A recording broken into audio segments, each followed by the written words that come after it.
Oui, je pourrais partager mon expérience du deuil, puisque, puisque donc mon compagnon est mort d'une crise cardiaque il y a un peu plus de 5 ans.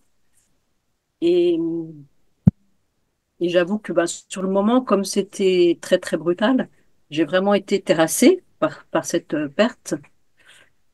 Et je me suis demandé comment j'allais réussir à vivre.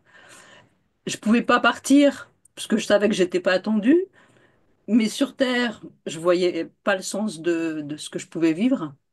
Et donc, il m'a fallu vraiment beaucoup de temps. J'ai été accompagnée pendant un moment sur ce deuil avec une association. Et puis j'ai cheminé intérieurement. J'ai aussi en pause toutes mes activités, c'est vrai. Donc, ça m'a aidé. Et je crois que, je sais pas si maintenant je peux dire que j'ai fait mon deuil. Je sais pas si on peut faire un deuil, mais en tout cas, ce qui me permet aujourd'hui vraiment de vivre de façon très, je sais pas comment dire, j'ai l'impression de vivre comme à l'époque où j'étais avec lui, parce que j'ai trouvé un espace où il est présent, où c'est pas lui qui est présent, mais c'est comment dire, l'amour que que je lui portais j'ai pu remplacer cet amour que je lui portais par autre chose aussi, aussi fort pour la vie. Et du coup, ben, aujourd'hui, il est là, il est à côté, et je pense très souvent à lui, mais je n'ai plus, enfin, cet attachement, c'est comme s'il avait été transcendé par autre chose d'aussi fort, quoi. Voilà, je voulais dire que enfin, en tout cas pour moi, c'est ce qui s'est passé sans que je cherche, parce que je savais pas du tout comment je me sortirais de ça, parce que je me disais quand même, 1 an c'est normal, 2 ans, 3 ans, 4 ans, 5 ans, et puis voilà. Mais c'était d'ailleurs lors d'un stage, mais pas, voilà, que j'ai vraiment, tout d'un coup, je me suis rendu compte que je pouvais être enfin que je pouvais trouver euh, au fond de moi cet amour que je lui portais, mais ailleurs. Voilà. Donc voilà, je peux témoigner de ça. Voilà, qui fait qu'aujourd'hui, ben, je vis bien avec, voilà, sans lui et avec lui. Mais grâce à lui aussi, peut-être, Mhm. Mhm. Et grâce à toi. et grâce à moi. Mhm. Merci Sophie. Oui, oui, c'est fort. Merci. Mhm. Même si on parle du deuil, de la mort, on revient toujours au jeu de l'éveil.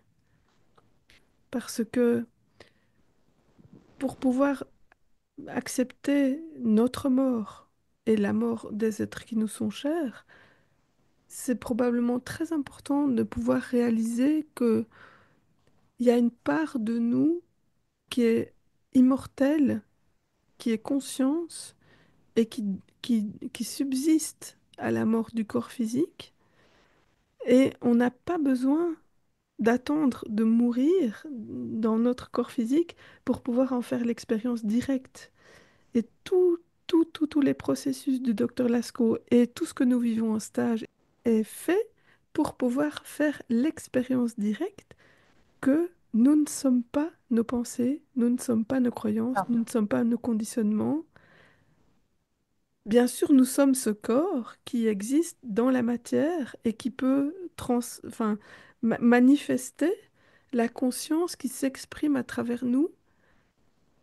Mais si on a conscience justement d'être ça et c'est ça en fait la clé, c'est on est et le corps et la conscience immortelle qui s'exprime à travers ce corps, alors notre propre mort et la mort des êtres qui nous sont chers, on peut vraiment la vivre tout à fait autrement.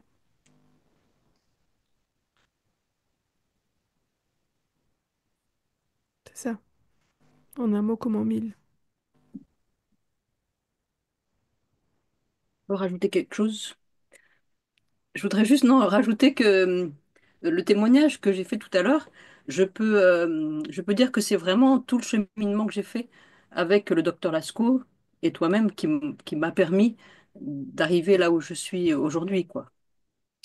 Et c'est donc tous ces processus et les méditations que je fais très régulièrement, je pense, qui participent à ce que je peux aujourd'hui vivre et ressentir.